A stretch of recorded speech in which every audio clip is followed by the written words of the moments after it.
Hey. So, I got what you asked for, and I did some side shopping. Oh, nice. Like what? Well, for one, I got this at an old junk store.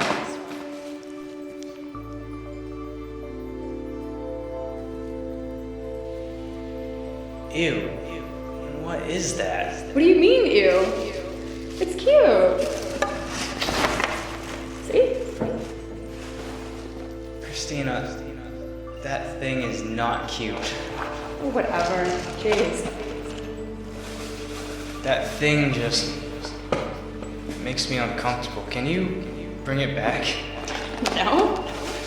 Please? No. Just like, stop being a big baby about it. It looks fine.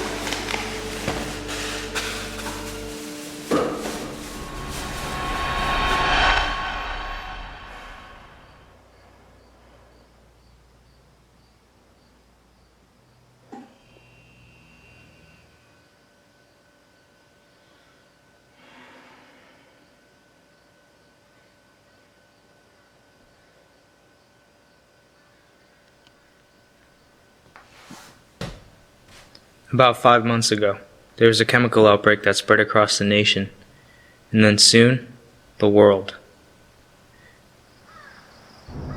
The chemicals carry some sort of poison and is pretty much airborne. Reports say it infected about 5 billion people within the first 2 weeks. Doesn't kill you instantly, though.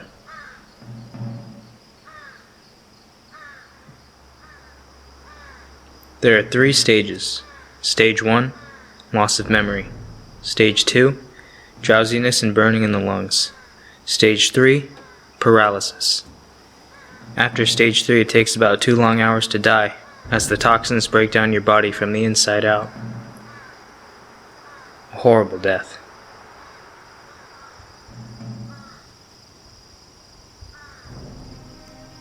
Just like everybody else, I lost everything.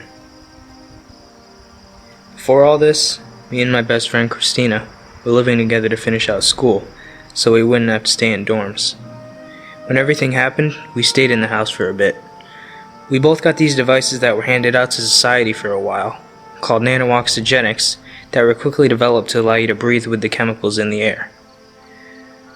I'm not quite sure how they work, but I know they act as like a shield inside your body that protects it from the toxins. One day she and I were in the house, just trying to stay safe, shortly after everything happened. We were running out of food, and the only way to get some was to go find some. I offered to go look with her, but then she insisted I watch the house. I thought it sounded reasonable at the time, so I agreed.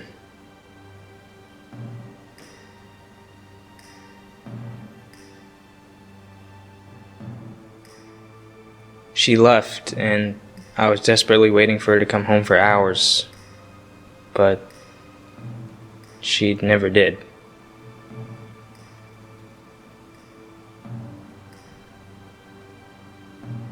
I feared only the worst and denied it for a while, but after a week, I just accepted it. She wasn't coming back.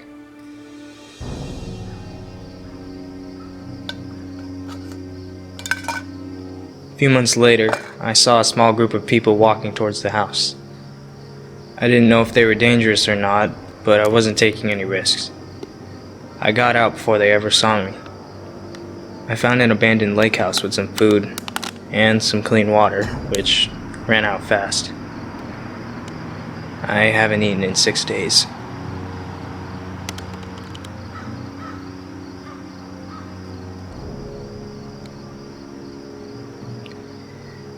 I can't live like this anymore. If I stay here, I'm going to die. I'm heading out today. I have to find food, some clean water, or just something.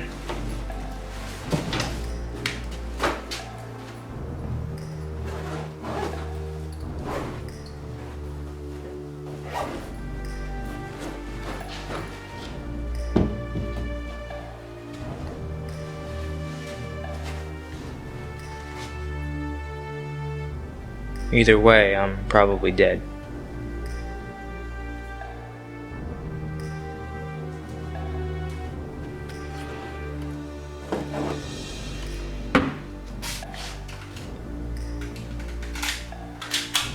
I'm just gonna pack up, see what or who I can find.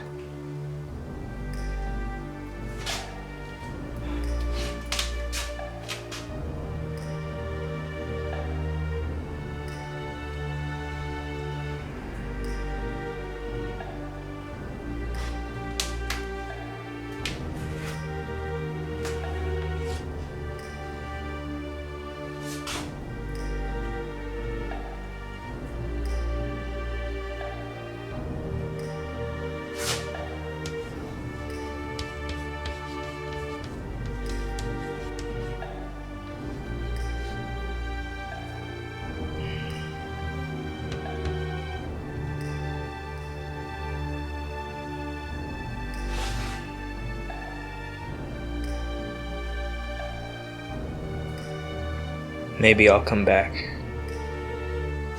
We'll see.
thought you would want. Now move. Oh.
Hello?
So, it's been 5 months since everything happened. I know it doesn't seem like that much time, but when you're alone and haven't had a conversation with somebody in that amount of time, it feels like forever. If anyone does see this... Who am I kidding? I'm talking to no one. I'm sorry. I once had a best friend named Ryan. He and I were one and the same. Once we were out of high school, we decided to rent a house together to get away from our families, and so we wouldn't have to get dorms. He was the only one I could think of as family, and I'm sure he felt that way too. The last time I saw him was when I went out to find food. I got chased a few miles by some savages and ended up hiding. Every now and then I'd have to run and relocate because somebody would always break in. I have no idea how I would get back or even how far away I was. There was no way I was finding my way back without getting myself into trouble. My life has felt so empty without that feeling of family. Ryan, if you're still alive, I hope you've been okay, and I miss you. I miss when we used to bicker about who was going to clean the house the next day, laughing and talking about how our day went by the river, Friday movie nights, and just being there for each other. We kept one another strong. And it was such a hard transition when we got separated. And soon, I won't have any of these wonderful memories anymore. I just can't live in a world where people will kill over a can of peaches. I wish everything would return to normal, but I know it won't. So, Ryan, thank you for everything you've done for me. And thank you for being my friend. I hope we will see each other and our friends again, in this life or the next. And stop being a big baby when it comes to dolls, okay? Bye.